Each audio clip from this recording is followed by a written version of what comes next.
Hi, scary lovers. Today we're going to talk about two true crime cases involving the Paris catacombs. I hope you enjoy this story. Please like and subscribe if you're into scary stories or true crime like me.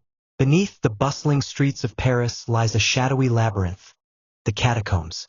Originally limestone quarries, they became a resting place for the remains of over 6 million Parisians in the late 18th century.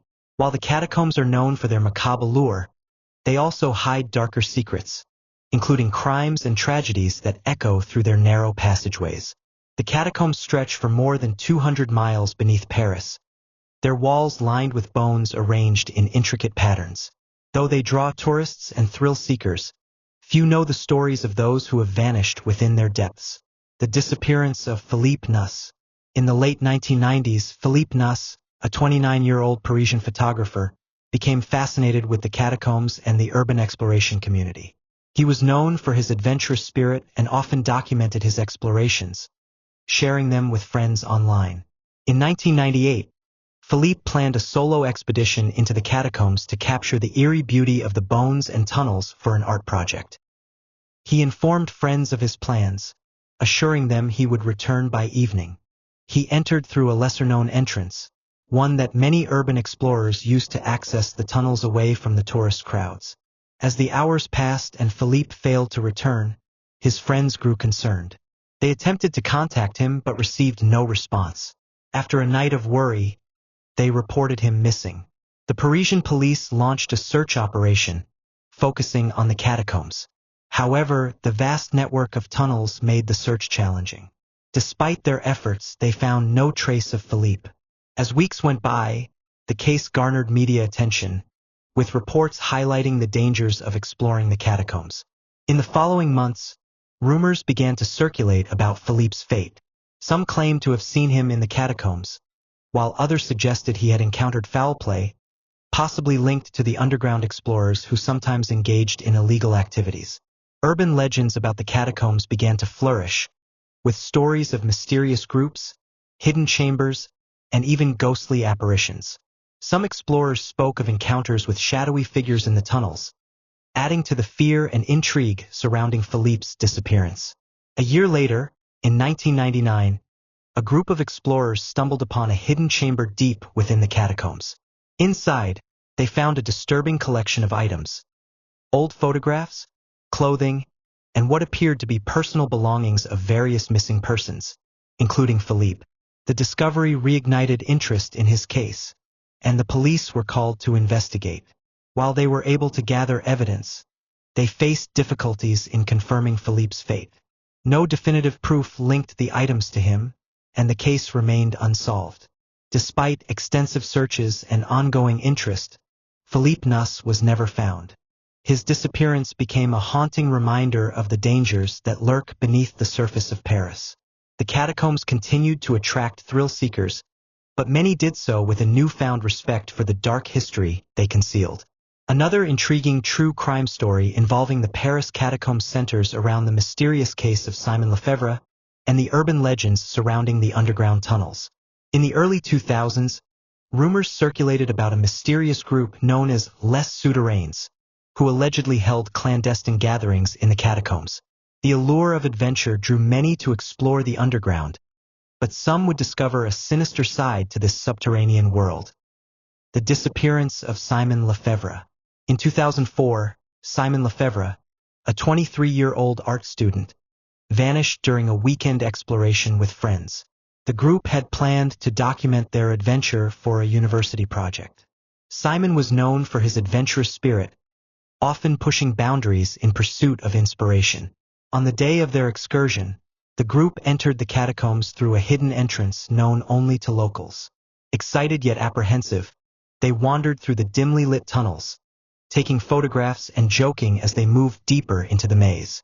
As evening fell, they decided to split up to cover more ground, agreeing to meet back at a specific point.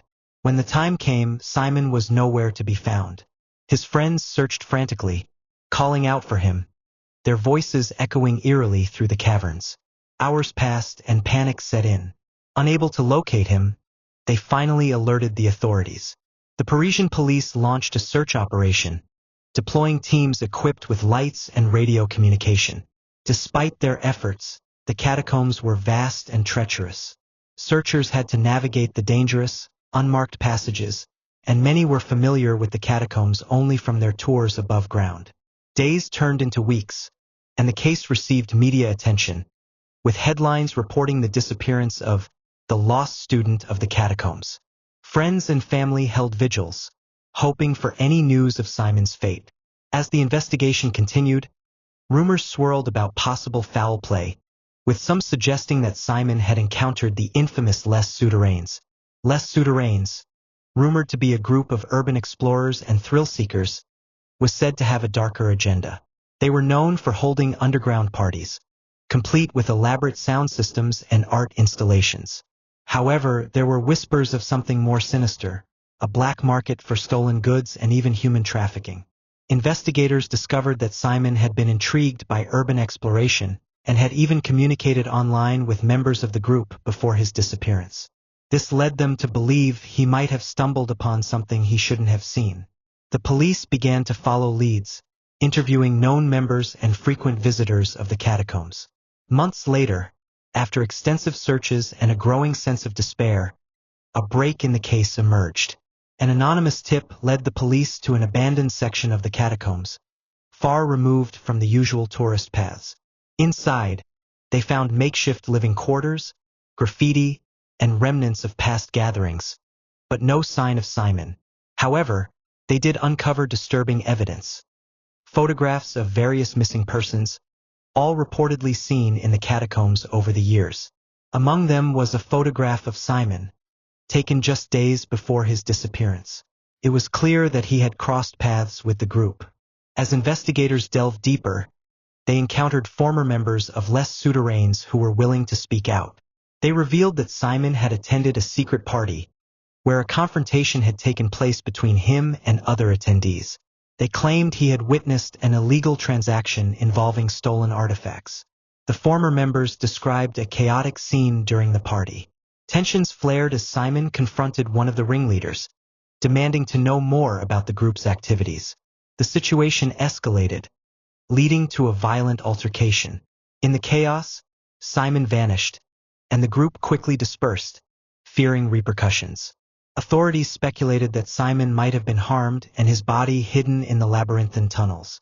With this new information, the search intensified, focusing on the areas where the parties had been held. Months later, divers entered the flooded chambers of the catacombs, an area previously thought to be inaccessible.